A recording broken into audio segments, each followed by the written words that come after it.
자, 두 번째 시간 시작해 보도록 할게요. 가장 먼저 키르히오프의 법칙을 살펴봐야 되는데 우리가 이 법칙을 보기 전에 뒤에 있는 직렬 연결과 병렬 연결에 대해서 먼저 살펴보도록 할 거예요. 그 직병렬에 대한 연결을 살펴보게 되면은 앞에 나오는 키르히오프 법칙과 연결시켜서 볼 수가 있습니다. 자, 그럼 직렬이라고 하는 단어가 뭐고 병렬이라고 하는 단어가 무엇인지에 대한 개념부터 먼저 잡아보게 되면은 직렬이라고 하는 건 저항이라고 하는 걸 일직선으로 연결시킨 모습이다라고 볼 수가 있습니다. 그래서 저항, 이렇게 생긴 게 저항이라고 표현을 하죠. 저항을 이런 식으로 나열한 거다라고 볼 수가 있고요. 병렬이라고 하는 것은 저항이라고 하는 걸 마주보고 있는 상태로 표현한 거라고 보시면 됩니다. 저항이 위와 아래에 이렇게 마주보고 있는 상태를 병렬이다라고 표현을 하죠.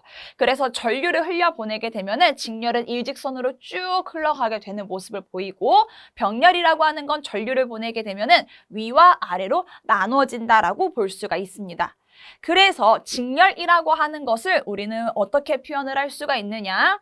전류라고 하는 게 일정하게 흐른다 라고 표현을 하고요. 하지만 전압이라고 하는 것은 각각 저항에 따라서 내가 전압을 얼마나 보내줘야 되는지가 달라지잖아요. 왜냐면 저항이라고 하는 건 뭐였어요? 방해하는 것이었죠. 전류를 지나가지 못하게 방해하는 거였습니다. 근데 이러한 전류를 흘려보내는 압력을 우리는 전압이라고 표현을 했었죠. 그래서 각 저항에 따라서 전압은 달라질 수밖에 없습니다. 그래서 전류는 일정하지만 전압이라고 하는 것은 각각 저항에 따라서 분배가 될 겁니다. 라고 표현을 합니다. 자, 그럼 병렬이라고 하는 것은요. 병렬이라고 하는 것은 그 압력이 일정하게 갑니다. 전압이 일정한 상태라고 좀 보실 수가 있는데 대신에 전류라고 하는 것이 위아래로 나눠지게 돼요. 전류가 흘러가는 게. 그래서 전압은 일정하고요. 전류라고 하는 것이 분배가 됩니다. 라고 볼 수가 있습니다. 이 직렬과 병렬 회로에서 이 부분은 무조건 우리가 알고 가야 되는 부분이에요. 체크하셔가지고 꼭 기억을 해주셔야만이 문제를 풀 때 쉽게 적용을 하실 수가 있습니다. 자, 그래서 직렬 연결로 가서 보시게 되면은 이제 왼쪽과 같은 이런 그림의 모습을 나타낸다라고 볼 수가 있어요. 자, 아래쪽에 V5라고 하는 것이 이제 전압을 넣어주는 부분이라고 볼 수가 있습니다. 그래서 전체적인 전압이다라고 보게 되는 거고요. 전압이 분배가 된다라고 했죠. 각각 저항에 따라서 걸리는 전압들을 V1과 V2다라고 표현을 할 겁니다. 그리고 여기에 걸리게 되는 각각의 전류값들을 우리는 I라고 표현을 할 텐데 아래쪽에서 이제 전체적인 전류 I 그리고 각각 저항에 걸리게 되는 전류들을 I1, I2라고 할 것이다. 하지만 우리가 알고 가야 되는 내용은 동그라미 1번에 있죠. 직렬 연결이라고 하는 것은 전류 자체가 일정하다라고 했으니까 똑같은 전류가 계속 흐르는 거예요. 그래서 I라고 하는 것이 각각 I1과 I2 값이 모두 다 같습니다라고 표현을 할 수가 있습니다. 하지만 전압이라고 하는 건 어떻게 된다? 나눠진다라고 했죠. 그러면 전압은 각각 따로따로를 구해야 됩니다. 그래서 전체적인 전압이라고 하는 것은요. 각 R1과 R2에 걸리는 전압을 다 더한 값과 같습니다라고 표현을 합니다. 요렇게. 공식이 만들어질 수가 있는 것이죠. 자, 근데 여기 앞에 와서 보니까 KVL에 의해서라는 단어 있죠. 이 KVL이라고 하는 것이 무엇이냐? 키르히오프의 법칙을 가서 보게 되면 제2법칙이 전압의 법칙이거든요. 그 내용이라고 보실 수가 있습니다. 자, 제2법칙, 전압의 법칙이다.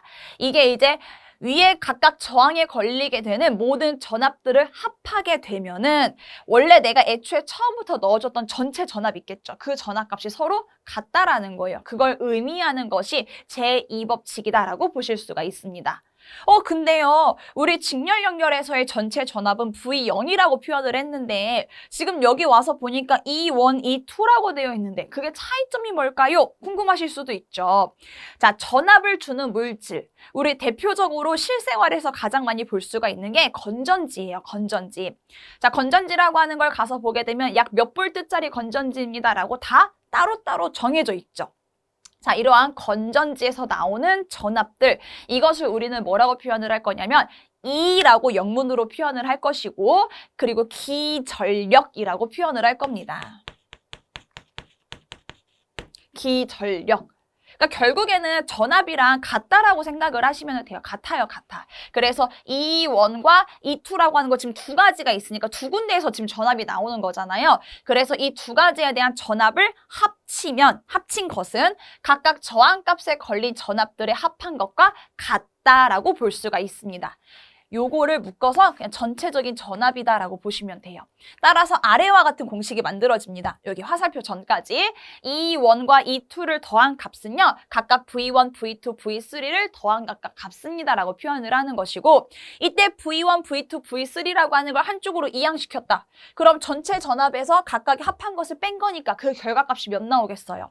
0이 나오겠죠. 그 내용을 표현한 게 키르히오프의 대2법칙이다라고 나타낸다는 겁니다. 그래서 전압이라고 하는 게 이런 것이구나. 그래서 그 내용에 따라서 전체 전압은 각각 전압 더한 것과 같다라고 표현을 한다고 할 수가 있다는 거예요. 근데 이때 V1과 V2라고 하는 것을 또 다른 공식으로 표현을 할 수가 있죠. 어떤 공식? 우리 오메 법칙을 가서 보게 되면 V는 IR이라고 하는 게 있었습니다. 그럼 V1에 걸리게 되는 것은 I1 곱하기 R1이라고 볼 수가 있는 것이고 V2에 걸리게 되는 것은 I2 곱하기 R2라고 볼 수가 있는 것이죠. 그럼 이 결국엔 이 두 가지를 더한 게 V0이다라고 볼 수가 있습니다. 따라서 이렇게 I1, R1 더하기 I2, R2다라고도 표현을 할 수가 있다는 거예요. 자, 여기까지 확인했으면 우리가 세 번째로 넘어가서 보도록 할 텐데 세 번째에 합성저항이라는 단어가 나오죠. 그거 먼저 좀 확인을 해보도록 할게요. 합성저항이라고 하는 것은 이 회로에 있는 모든 저항값을 합한 거다라고 볼 수가 있습니다. 근데 이때 합한 저항값은요. 그냥 R1과 R2를 더하면 돼요. 다 더해주면 되는 거예요. 그래서 R0이다라고 표현을 했다. 따라서 동그라미 4번을 가서 보시게 되면 합성저항, 전체 저항이라는 거죠. 그거는 R1 더하기 R2입니다라고 이렇게 표현을 할 수가 있습니다. 자, 그래서 세 번째로 와서 그냥 또 다른 공식이 이렇게 만들어진다라는 걸 보여드리는 거예요. 자, 합성저항을 R0라고 했을 때 전체적인 전압이라고 하는 것. V는 IR이잖아요. 그래서 이것은 전체 전류 곱하기 전체 저항이다라고 표현을 할 수가 있다는 겁니다. 전체 전류는 I라고 표현을 했기 때문에 그냥 I와 R0 이렇게 표현이 된 것이다. 라고 볼 수가 있고요.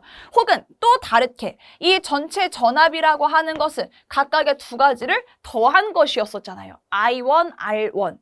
더하기 I2, R2 더한 것이었었죠. 그래서 이러한 공식으로도 표현을 할 수가 있는데 자, 이때 우리 옆에 1번을 가서 보시게 되면은 I1과 I2는 전체적인 전류랑 다 같다라고 표현을 했죠.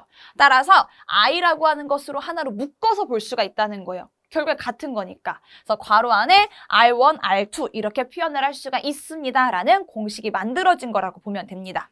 그래서 이거 공식을 막 3번에 있는 모든 내용들을 다 외우실 필요 전혀 없어요. 그냥 V는 IR이다라고 하는 오메 법칙에 관련된 내용과 더불어서 직렬이라고 하는 것은 전류라는 것이 일정하고 전압은 분배가 됩니다라는 개념만 알고 있다면 충분히 유추해서 전부 다 공식화시킬 수가 있다는 거죠.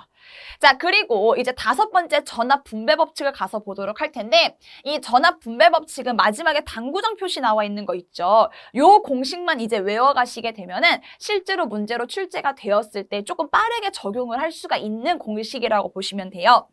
네, 뭐 굳이 이거 공식을 외우지 않더라도 그냥 V는 IR이다. 그리고 전압은 분배가 되고 전류는 일정하다. 그런 내용들을 가지고서도 문제에 충분히 적용을 할 수가 있습니다. 네, 우선은 이 전압 분배 법칙이라고 하는 것이 있다. 그래서 굉장히 빠르게 계산을 할 수가 있는 공식이다. 라고만 먼저 기억을 하시면 돼요. 자, 만약에 문제에서 여기에 V1, 자, 여기 부분이죠. 요 V1이라고 하는 거에 대한 전압값이 얼마입니까? 라고 물어봤다. 그러면 내가 요런 공식을 통해서 굉장히 빠르게 계산을 할 수가 있습니다. 라는 걸 나타낸다고 보시면 돼요. 그럼 어떻게 이런 값이 만들어졌는지 하나하나씩 살펴보게 되면 자, V1이라고 하는 것은요. 전류 곱하기 저항이다. V는 IR이다 라고 볼 수가 있죠. 근데 이때 전류라고 하는 것은 모두 다 값이 같다라고 했기 때문에 굳이 I1이라고 하지 않아도 I라고 해도 표현을 할 수가 있었죠. 자, 그리고 우리 오메 법칙에 의해서 I라고 하는 것은 R분의 V였습니다. R분의 V. 그럼 이 R이라고 하는 것이 전체적인 저항이 들어가면 되고 V라고 하는 건 전체적인 전압이 들어가면 되는 것이죠. 전체 전류를 구하기 위해선.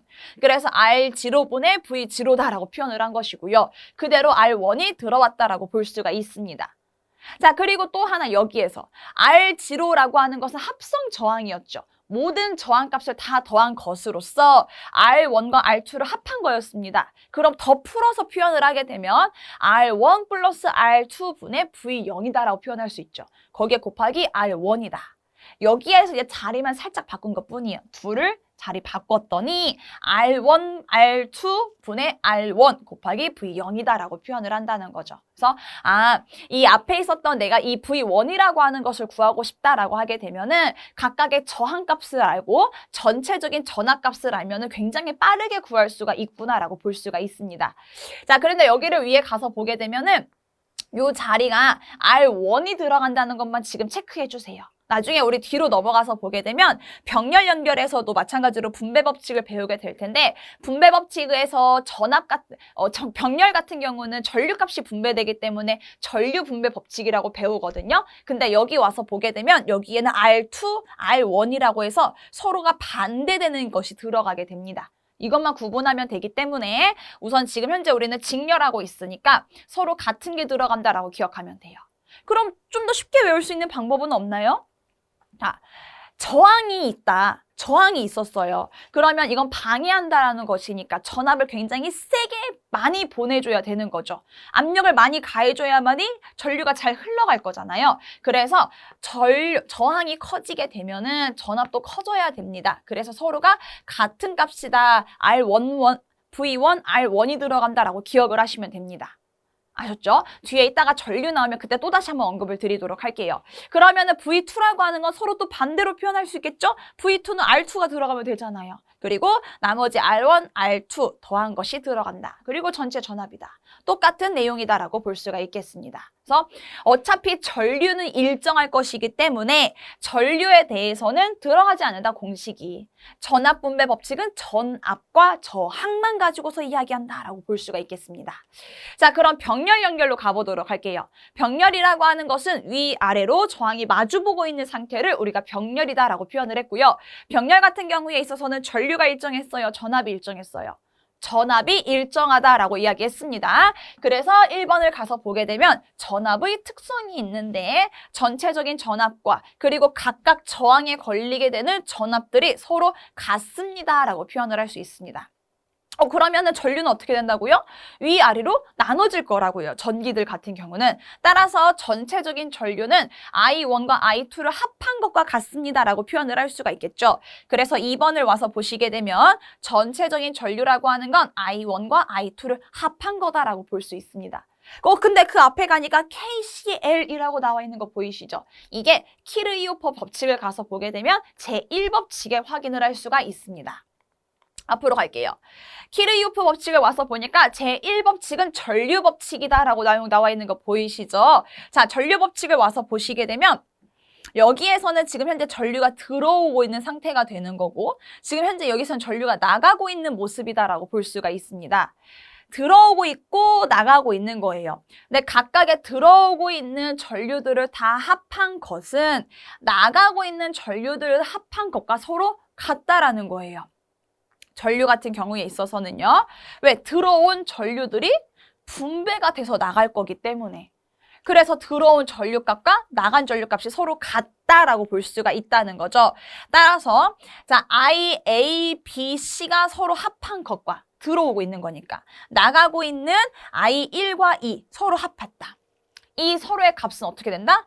같다. 그럼 결국에는 I1과 I2를 옆으로 이항시켜서 들어온 전류와 나가고 있는 전류를 빼보게 되면 전체 값이 몇 나온다? 0이 나온다. 이걸 뭐라고 합니까? 키르히오프 법칙에서 제1법칙이다라고 표현을 할 수가 있다는 거예요.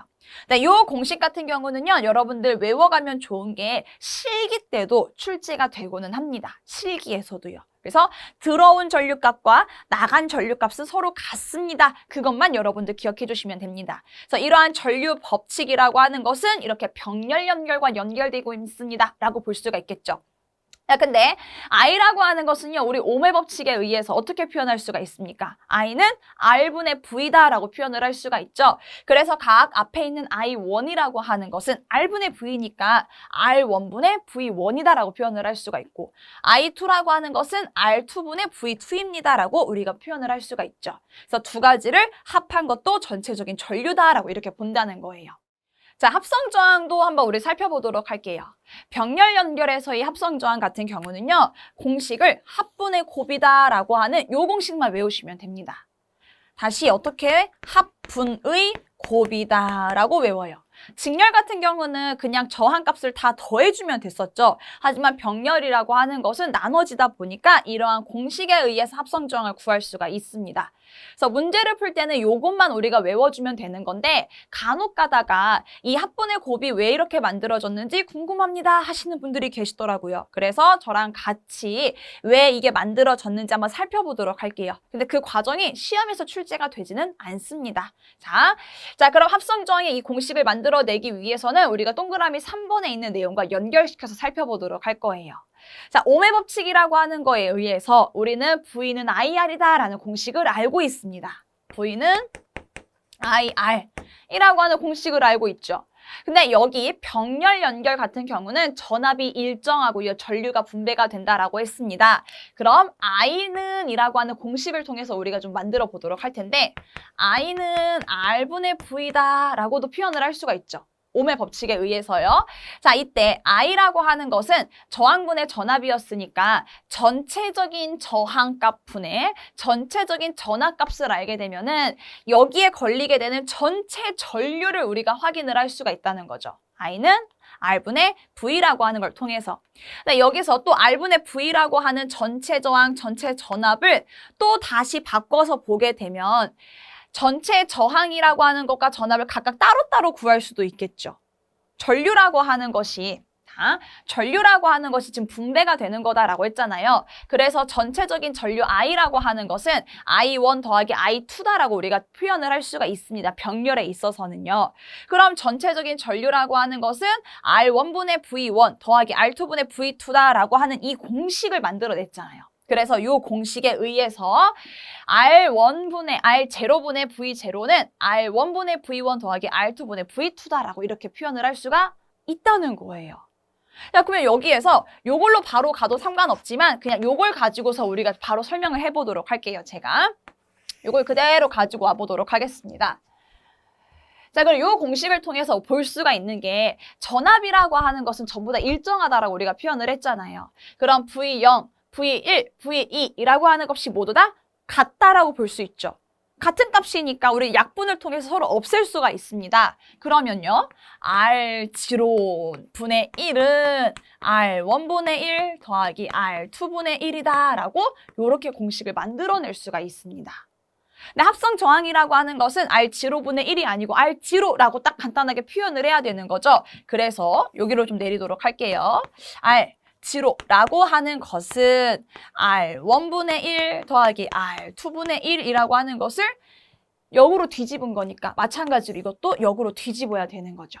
따라서 이런 공식이 만들어지게 되는 거고 이 공식을 정리를 하게 되면은 오른쪽과 같은 합분의 곱이다라는 공식이 만들어지는 거다라고 볼 수가 있겠습니다. 그래서 병렬이라고 하는 것에 대한 합성저항은 이 공식만 우리가 외우면 된다. 합분의 곱이다. 가장 중요한 내용이었습니다. 자, 그리고 다섯 번째 전류 분배 법칙으로 갈게요. 병렬이라고 하는 것은 전압이 일정하고 전류가 분배가 된다라고 했죠. 그 각각 분배되는 전류값을 빠르게 구할 수 있는 공식이 있다. 그 공식이 바로 당구장 표시로 나와져 있는 오른쪽과 같은 내용이다라고 볼 수가 있습니다. 그럼 왜 이런 공식이 만들어졌는지 우리 한번 확인을 해봐야 되겠죠. I1이라고 하는 내가 전류를 구하고 싶다. 그럼 I는 R분의 V니까 R1분의 V1이다라고 표현을 할 수 있죠. 하지만 이때 전압이라고 하는 것은 항상 일정하다라고 표현을 했습니다. 그래서 V1이라고 표현을 하지 않고 V다라고도 표현을 할 수가 있다는 거죠. 이때 전압이라고 하는 것, 전체 전압은 전체 전류 곱하기 전체 저항값이다라고 볼 수 있습니다. V는 IR이니까 그래서 IR이다라고 표현을 하게 되는 거죠. 그리고 여기 나오는 여기 그대로 할게요. R1입니다. 그대로 쓰게 되는 거죠. 이걸 가지고서 우리가 정리를 하나씩을 하도록 할 텐데 자, 우선 R1분의 1이다라고 표현할 수 있죠. 얘만 단독으로 쓰게 되면. 그쵸? 그리고 또 여기 I라고 하는 걸 단독으로 쓸 수가 있죠.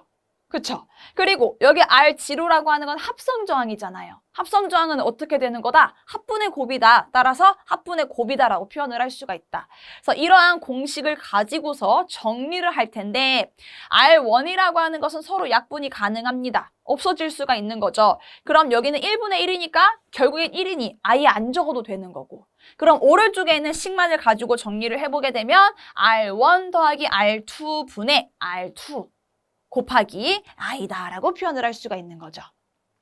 그럼 전류라고 하는 것은 전체 저항, 합성 저항분에 내가 구하고자 하는 전류의 반대 저항값을 들어가면 되는구나라고 볼 수가 있습니다. 왜 이것은 서로가 이렇게 반대되는 개념이 들어가게 되냐면요. 자, 전류가 높아지기 위해서는 본인의 저항값은 작아져야죠. 그래야 방해하는 게 없으니까 전기가 굉장히 많이 흘러갈 거 아니에요. 우리 가장 첫 번 시간에 배웠던 내용 가지고서 그러면 두 가지로 나눠질 텐데 내가 만약에 이쪽으로 전류를 많이 보내고 싶어요. 그러면 여기에는 저항값은 작으면 되는 거고 여기에는 저항값은 크면 되죠. 왜? 여기가 방해하는 물질이 많으면 아래로 흘러가지 못하고 저항값이 작은 위로 더 많이 가게 될 거 아니에요. 그래서 전류라는 값이 높아지기 위해서는 반대 걸리게 되는 저항값이 커야 되는 겁니다. 내 저항은 작아야 되는 거고.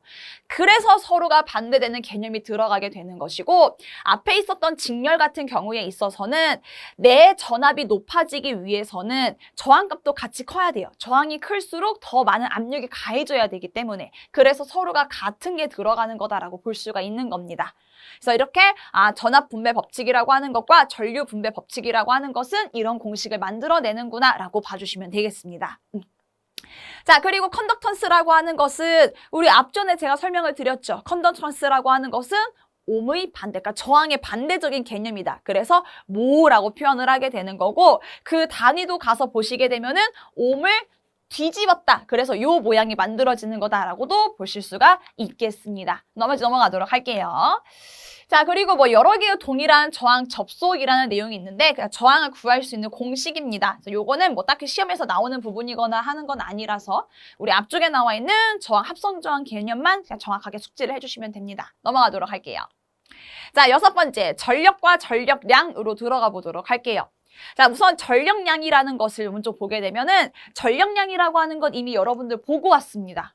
어디서 봤게요? 교재로 한 2장만 앞으로 넘어가실래요? 2장인가? 한 장, 2장.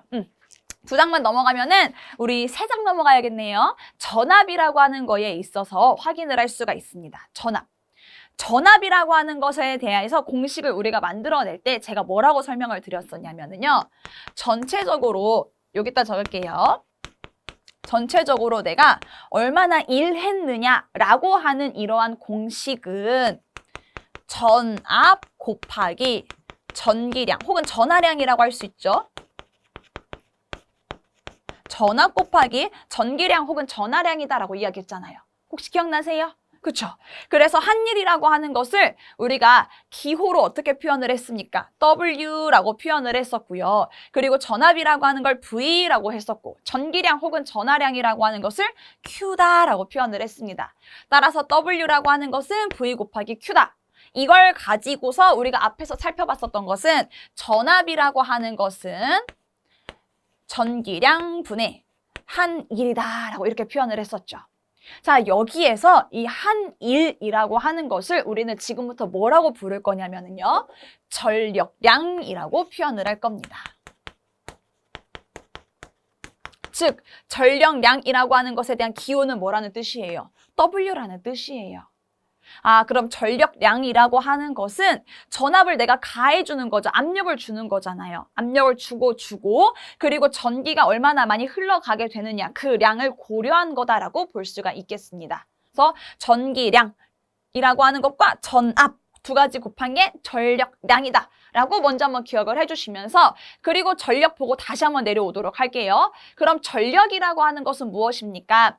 자, 우리 물건들을 가서 보게 되면은 이 물건의 소비 전력은 몇이에요? 라고 그런 이야기하는 거 한 번씩 들어보셨죠? 막 물건 같은 거 제품들 사용하면은 이거 소비 전력 몇이야? 그렇게 전력이 많이 들어가? 막 이런 이야기 하잖아요. 이거 전력 별로 안 들어가네? 이야기를 하죠. 그런 전력이라고 보실 수가 있는데 이 전력이라고 하는 것은요.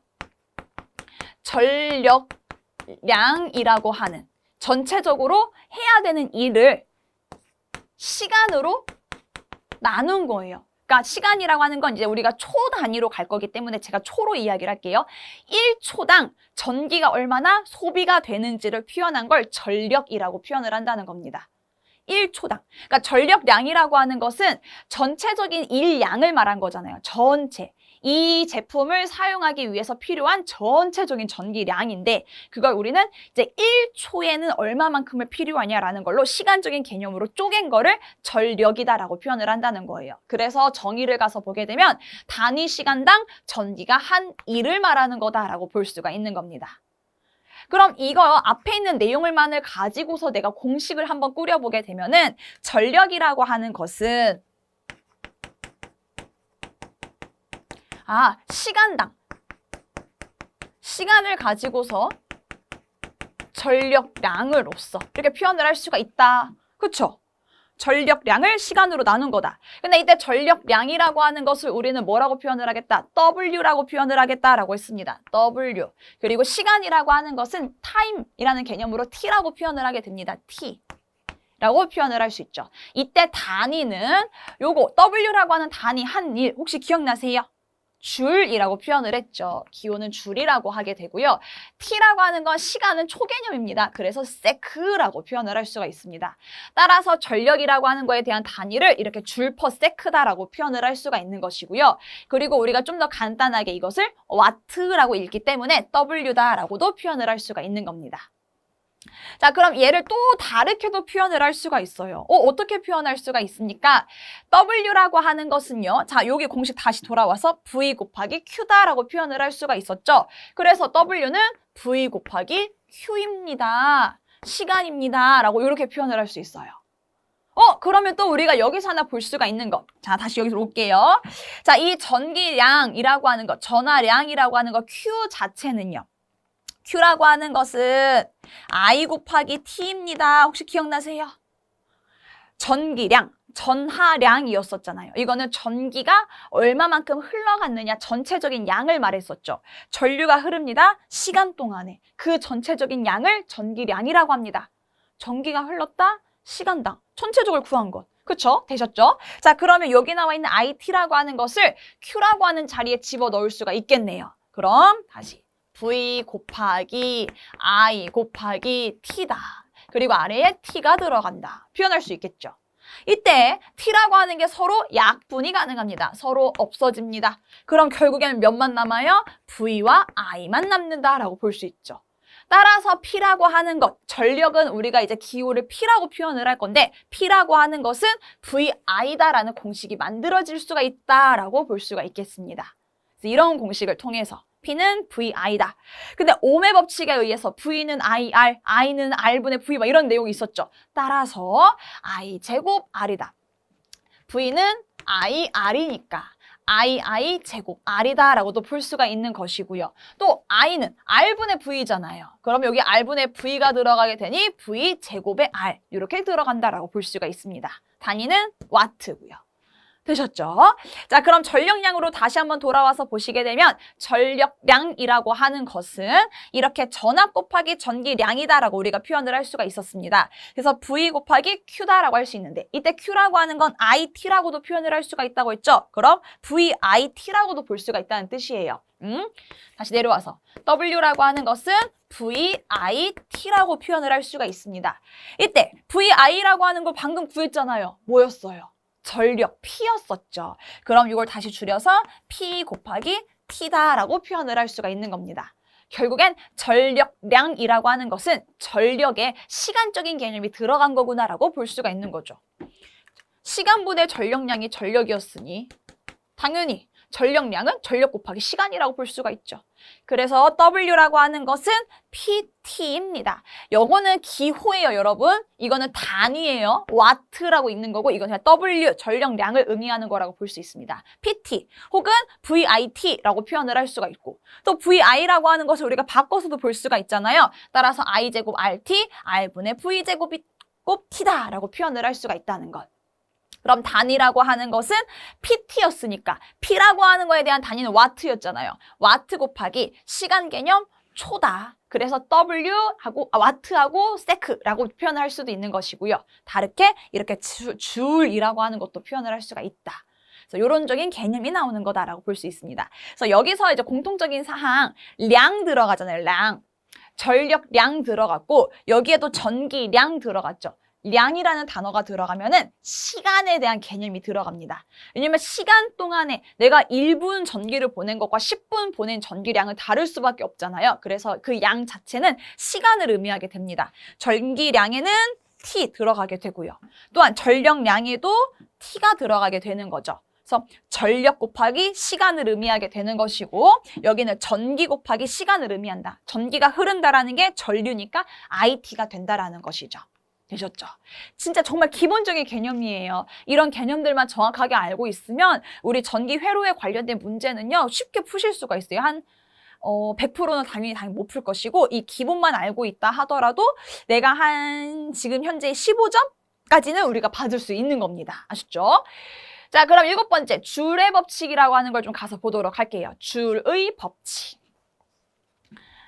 자, 줄의 법칙이다. 이 줄 법칙이라고 하는 것은 지금 우리 계속 전류가 흐른다라는 개념을 배우고 있잖아요. 이러한 전류라고 하는 것을 열로 바꿔서 표현한 거라고 보시면 돼요.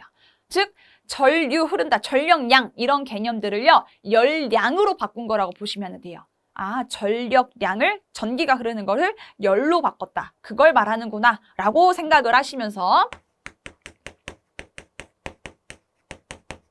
쉽게 문제 접근할 수 있습니다. 이 열, 즉 열량이라고 하는 것을 우리는 H라고 표현을 할 거예요. 기호를요. H라고 표현을 할 겁니다.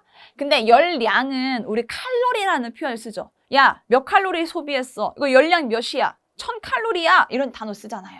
그래서 열량에 대한 단위는 칼로리라고 표현을 할 수가 있는데 그럼 칼로리로 단위 변환까지 할 수 있어야 되는 거예요.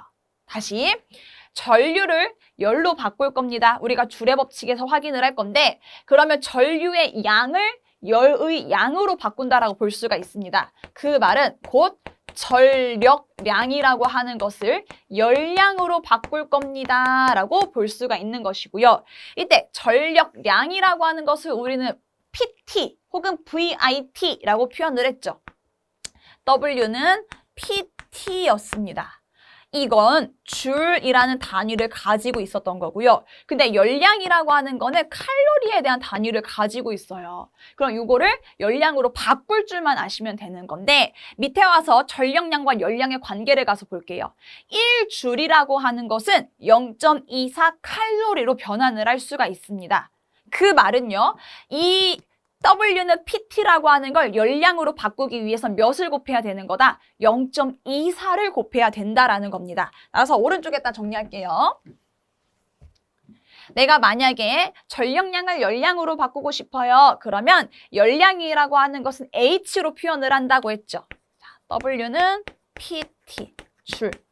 나는 칼로리로 바꾸고 싶고 열량은 H로 표현을 할 거다. 그럼 PT라고 하는 걸 앞에다가 0.24를 곱해주면 됩니다. 0.24 PT다.